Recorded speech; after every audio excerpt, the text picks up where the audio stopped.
नमस्कार, India voice पर स्वागत है आपका। मैं हूं आपके साथ प्रियंका मिश्रा। बुलेटिन की करेंगे शुरुआत।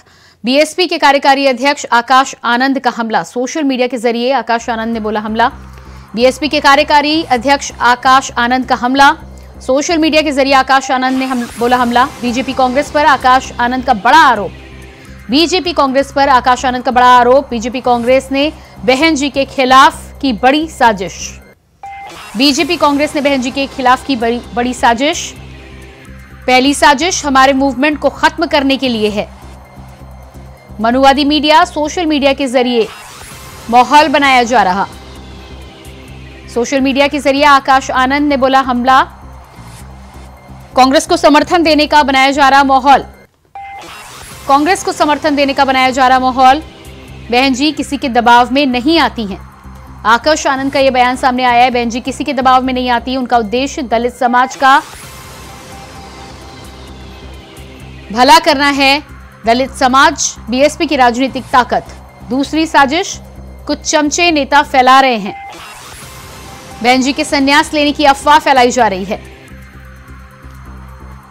तो बीएसपी के आकाश आनंद ने आज बीजेपी कांग्रेस पर हमला बोला है। बहन जी किसी के दबाव में नहीं आती। सोशल मीडिया के जरिए बीजेपी और कांग्रेस पर हमला बोलते हुए नजर आए हैं आकाश आनंद। का उद्देश्य दलित समाज को राजनीतिक ताकत देना है। साफ तौर पर बहन जी को लेकर उन्होंने बयान दिया है। कई विषयों पर खुलकर सोशल मीडिया पर पोस्ट की है आकाश आनंद ने। बहन जी के संन्यास लेने की अफवाहें सिर्फ अफवाहें। कांग्रेस के पक्ष में समर्थन देने का माहौल कांग्रेस के द्वारा बनाया जा रहा है, यह भी आरोप लगाया बीएसपी के कार्यकारी अध्यक्ष आकाश आनंद ने। सोशल मीडिया के जरिए बीजेपी और कांग्रेस पर बोला हमला। कई बातों पर मुखर होते हुए नजर आए हैं। अपनी राय रखी है। बीजेपी कांग्रेस पर आकाश आनंद ने बड़ा आरोप लगाया है। एक तरफ बीजेपी तो दूसरी तरफ कांग्रेस पर भी आरोप लगाए हैं। साफ तौर पर कहा है कि कांग्रेस इंडिया गठबंधन में शामिल करने को लेकर माहौल बनाने की कोशिश कर रही है, जबकि बीएसपी किसी के साथ नहीं है। अकेले 2024 का लोकसभा चुनाव लड़ने वाली है। पहली साजिश हमारे मूवमेंट को खत्म करने की है। दूसरी तरफ कांग्रेस की ओर से मीडिया के जरिए माहौल बनाया जा रहा है। मनुवादी मीडिया सोशल मीडिया के जरिए माहौल बनाया जा रहा है। कांग्रेस को समर्थन देने का बनाया जा रहा है माहौल।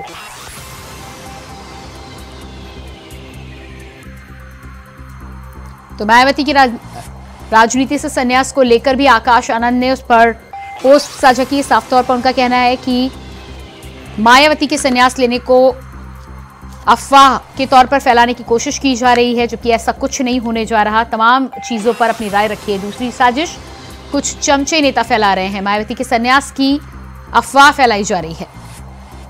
बहन जी के संन्यास की अफवाह फैलाई जा रही है। तो एक लंबा चौड़ा पोस्ट एक्स हैंडल से साझा करके आकाश आनंद ने तमाम बातें सामने रखी हैं। तमाम बातों पर अपनी बात सोशल मीडिया के जरिए आकाश आनंद ने कही है, जनता के सामने रखी और साथ ही साथ बीजेपी और कांग्रेस पर हमला बोलते हुए भी नजर आए हैं अपनी पोस्ट के जरिए।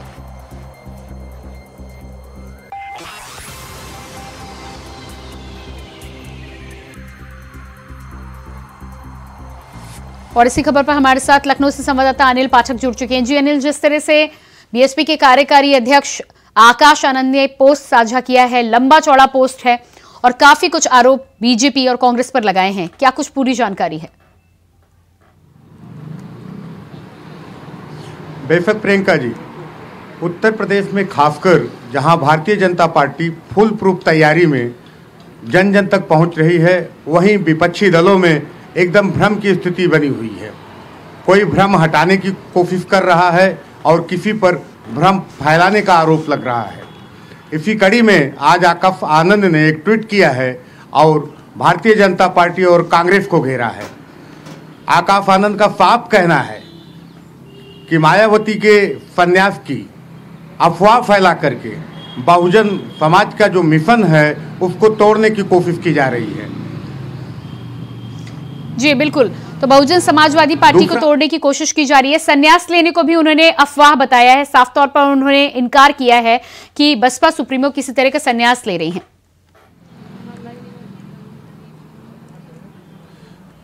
बेशक आकाश आनंद जी ने कहा है कि मायावती जी मरते दम तक बहुजन मिशन के लिए काम करती रहेंगी उनके मिशन पर किसी भी तरह का कोई प्रभाव नहीं होने वाला है, ना वो संन्यास लेने जा रही हैं।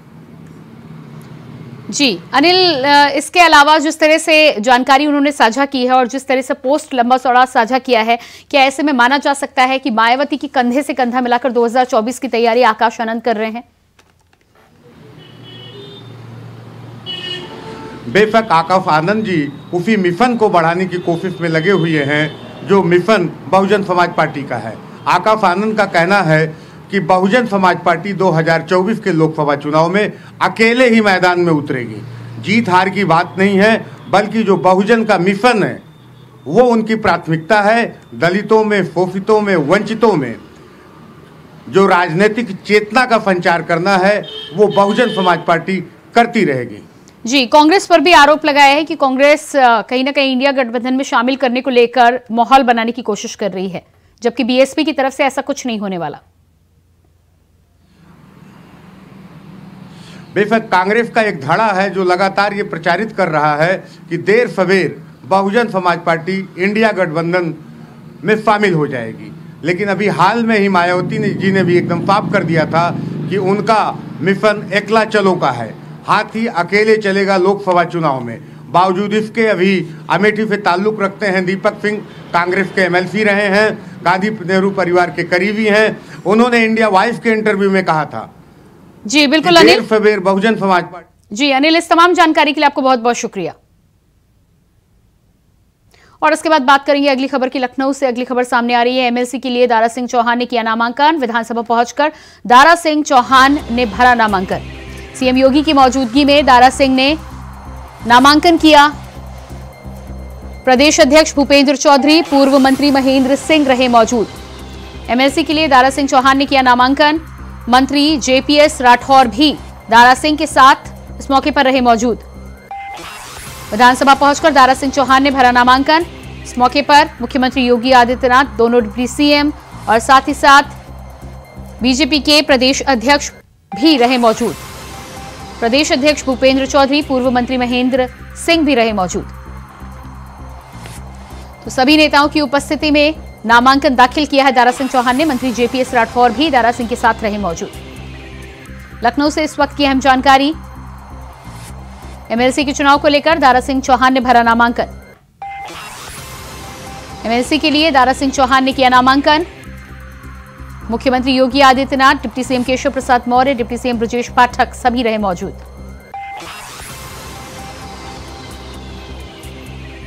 विधानसभा पहुंचकर नामांकन पत्र दाखिल किया।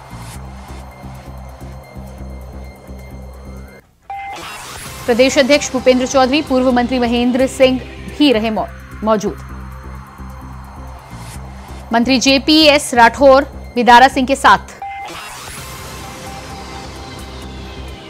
तो एमएलसी चुनाव को लेकर भारतीय जनता पार्टी के कैंडिडेट दारा सिंह चौहान ने अपना नामांकन पत्र दाखिल कर दिया है। तमाम बड़े नेता उनके साथ इस मौके पर मौजूद रहे। एमएलसी नेताओं का कार्यकाल खत्म होने के बाद एमएलसी को लेकर यह नामांकन भरा गया है। तस्वीरें आप देख पा रहे हैं। मुख्यमंत्री योगी आदित्यनाथ, डिप्टी सीएम, तमाम भारतीय जनता पार्टी के बड़े नेता आज इस मौके पर मौजूद रहे।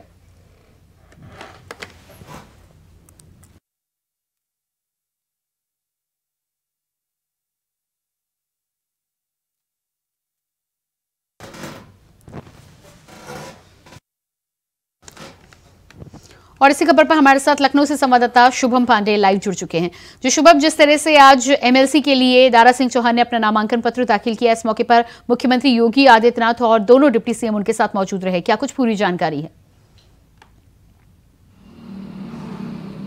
बिल्कुल, आज साफ आपको बता दें कि जिस तरीके से दारा सिंह चौहान को बीजेपी ने एमएलसी सीट का प्रत्याशी बनाया हुआ था और प्रत्याशी बनने के बाद उनका जो है भव्य स्वागत आज बीजेपी प्रदेश कार्यालय में हुआ। वहां पर भूपेंद्र चौधरी से लेकर के डिप्टी सीएम कई लोग मौजूद रहे। गणमान्य जितने भी उनके मंत्री थे वो सभी जो है वहाँ पर मौजूद रहे। उनका भव्य स्वागत किया गया। उनकी जो वापसी है उसको लेकर के लोगों ने उनका जो है भव्य स्वागत किया और नामांकन से पहले उनका जोरदार लगातार जो स्वागत है वो देखने को मिला और सैकड़ों की तादाद में जो कार्यकर्ता थे वो प्रदेश कार्यालय पर मौजूद रहे। उसी के साथ जो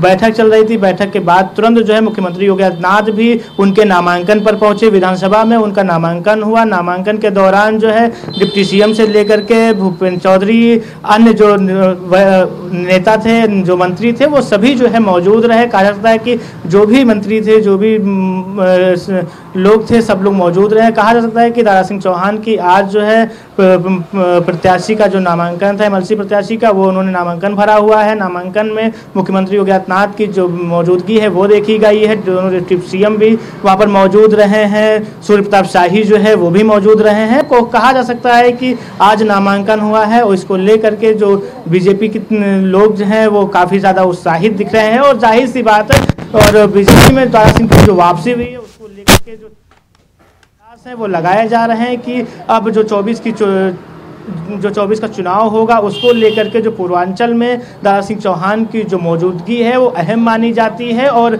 लगातार बीजेपी जो है उन पर दांव खेलती रहती है। चाहे वो घोसी विधानसभा चुनाव लड़ाने की बात हुई हो, चाहे वो अब एमएलसी सीट का प्रत्याशी बनाने की बात हुई हो, आज उनका नामांकन हुआ, उसको लेकर के कहा जा सकता है कि अब जब उनका नामांकन हो गया है, अब कयास ये भी लगाया जा रहा है कि जानकारी के मुताबिक कि जब मंत्रिमंडल का विस्तार होगा उसको लेकर के भी कयास हैं कि शायद जो है इनको मंत्री पद की जो जिम्मेदारी है वो भी दी जा सकती है। और कहा जा सकता है कि जो मंत्री पद की जिम्मेदारी मिलती है और लोकसभा चुनाव से पहले ये चीज़ें जब हो जाएंगी तो जाहिर सी बात है पूर्वांचल की जो सीटें होंगी उन पर खासा असर जो है इनकी तरफ से पड़ेगा। और दारा सिंह की जो मौजूदगी है वो अक्सर देखी जाती है और सपा के खेमे में जब ये गए हुए थे तब भी इनकी जो मौजूदगी थे उसका असर थोड़ा बहुत देखा गया था। लेकिन अब जब बीजेपी में फिर वापसी हुई उसके बाद जो इनकी मौजूदगी है उसको लेकर के कयास ऐसे लगाए जा रहे हैं कि जो इनकी मौजूदगी है उसको लेकर के जो चुनाव होगा, चुनाव को जो सीटें होंगी, अहम सीटें होंगी, उन पर जो है इनकी जो मौजूदगी है वो खासा असर जो है डालने का काम करेगी। जी बिल्कुल। तो एमएलसी के लिए जिस तरह से नामांकन के समय सभी बड़े नेता मौजूद रहे, हालांकि घोसी विधानसभा के चुनाव में हार दारा सिंह चौहान को मिली थी, ऐसे में क्या लग रहा है कि लोकसभा चुनाव के मद्देनजर और क्योंकि अपने क्षेत्र में मजबूत पकड़ रखते हैं उसकी वजह से एमएलसी के लिए आगे किया गया है भारतीय जनता पार्टी की तरफ से?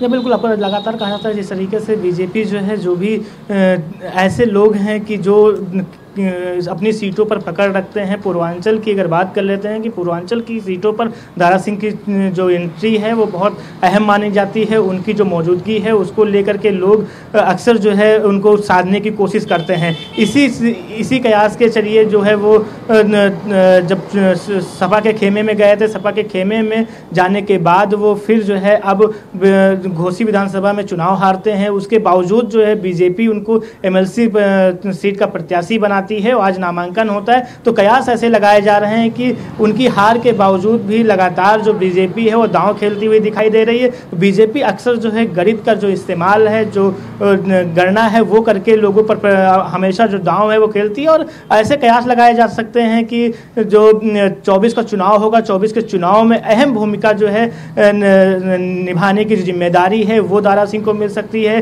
पूर्वांचल की धरती पर इनको जो है अलग से जो सीटें हैं, सीटों में कुछ बढ़त का जो है वो भी देखा जाएगा। जो इनका वोट बैंक है, वोट बैंक साधने की जो बात कही जाती है उसमें भी इनकी ज़्यादा से ज़्यादा मौजूदगी जो है वो देखी जाती है जी। और अब देखना ये होगा कि जब इनको एमएलसी बनाया जाता है उसके बाद जो मंत्रिमंडल की विस्तार की जो चर्चाएं चल रही हैं उसको लेकर के इनको जब मंत्री बनाया जाता है उसके बाद किस तरीके का असर जो है पड़ता है। आखिरकार जब मंत्री पद की जिम्मेदारी मिलती है उसको लेकर के किस तरीके से ये जो जिम्मेदारियां हैं, जिम्मेदारियों का निर्वहन करते हुए किस तरीके का जो काम है वो करते हैं और किस तरीके की जो चीज़ें हैं वो जनता के बीच पहुंचाते हैं, जनता के सामने लेके जाते हैं। जी शुभम, इस तमाम जानकारी के लिए बहुत शुक्रिया आपका।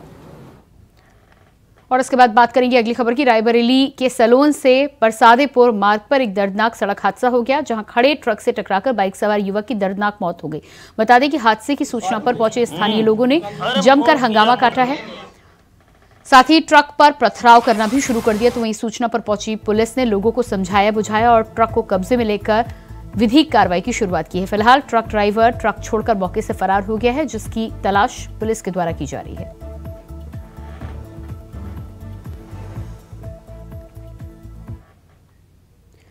कासगंज जिले में अपराधियों के खिलाफ चलाए जा रहे अभियान के तहत गोरहा नगर से चांडी जाने वाले रास्ते में पुलिस वाहनों की चेकिंग की जा रही थी। इस दौरान एक बाइक सवार को जब पुलिस ने रोकने का इशारा किया तो बाइक सवार भागने की कोशिश करने लगा, तभी गिर गया और बचने के लिए पुलिस पर फायरिंग शुरू कर दी, लेकिन पुलिस ने मोर्चा संभालते हुए आरोपी को मुठभेड़ के बाद धर दबोचा है। वहीं मुठभेड़ में आरोपी घायल हुआ है, जिसको इलाज के लिए अस्पताल में भर्ती कराया गया है। फिलहाल पुलिस ने रिपोर्ट दर्ज कर आगे की कार्रवाई की शुरुआत कर दी है।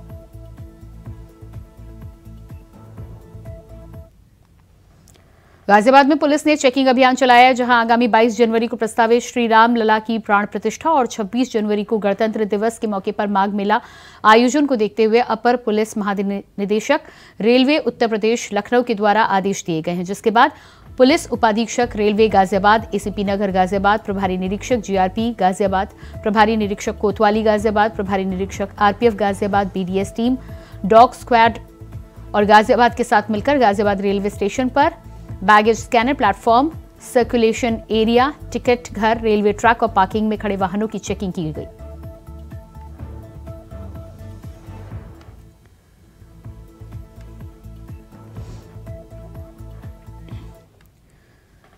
अगली खबर सुल्तानपुर से है, जहां राम वनगमन पथ मार्ग से आज चित्रकूट होते हुए श्री राम चरण पादुका रथ यात्रा निकाली। ये बता दें कि श्री राम चरण पादुका रथ यात्रा प्रयागराज, श्रृंगेश्वर, प्रतापगढ़ के मार्ग से सुल्तानपुर पहुंचेगी, जहां पर बताया जा रहा है कि यात्रा शाम को करीब 5:30 बजे सीताकुंड घाट पहुंचेगी।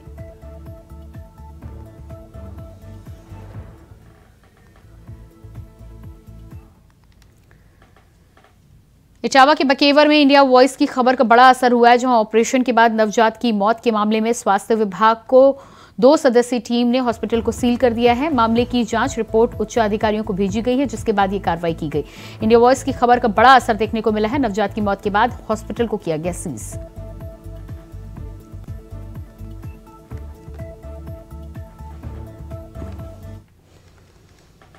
खबर सिद्धार्थनगर से, जहां पुलिस अधीक्षक प्राची सिंह ने आगामी अयोध्या राम मंदिर प्राण प्रतिष्ठा समारोह, गणतंत्र दिवस और शांति व्यवस्था बनाए रखने के लिए पैदल गश्त किया। बता दें कि एसएसपी टीम ने कस्बे और रेलवे स्टेशन पर पैदल गश्त किया है। पुलिस अधीक्षक ने एसएसपी टीम के साथ मिलकर कस्बे और रेलवे स्टेशन, भीड़भाड़ वाले स्थानों पर संदिग्ध व्यक्तियों और वस्तुओं की चेकिंग की है। साथ ही साथ आम जनमानस में सुरक्षा का एहसास कराते हुए जन संवाद स्थापित किया। वहीं पुलिस अधीक्षक ने बताया कि अयोध्या में प्राण प्रतिष्ठा को लेकर एसएसबी और पुलिस की संयुक्त टीम के साथ पैदल भ्रमण और संदिग्ध लोगों से चेकिंग और पूछताछ की गई।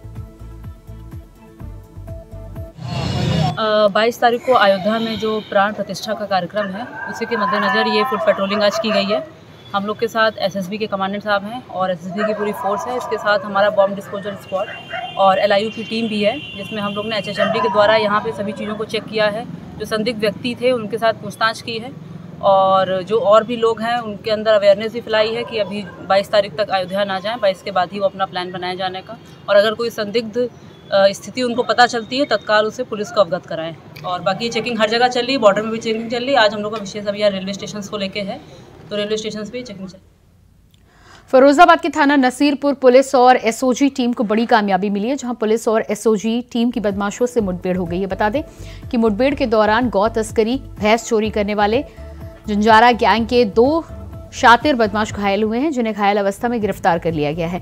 जानकारी है कि कुछ दिन पहले भैंस चोरी की घटना हुई थी, जिसमें मौके से 3 बदमाश फरार हो गए। तो वहीं बदमाशों के पास से 2 अवैध तमंचे, कारतूस और नकदी बरामद की गई।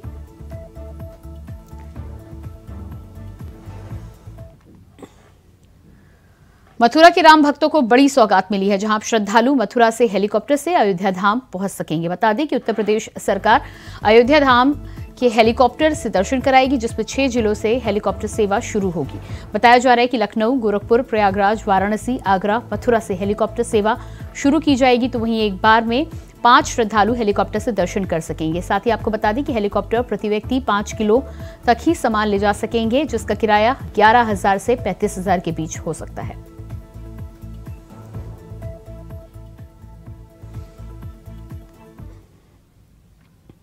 अगली खबर बुलंदशहर से है, जहां स्वाट टीम और ककोड़ पुलिस की बाइक सवार इनामी से मुठभेड़ हो गई है। वहीं मुठभेड़ में पुलिस कि गोली लगने से 25,000 का इनामी बदमाश घायल हो गया। सभी घायलों को अस्पताल में भर्ती कराया गया है। साथ ही पुलिस ने बदमाश के कब्जे से बाइक, तमंचा, जिंदा खोखा, कारतूस बरामद किया। चोरी के उपकरण और 3,000 की नकदी भी बरामद की गई है। मामला काकोड में एरो सिटी के पास का बताया जा रहा है।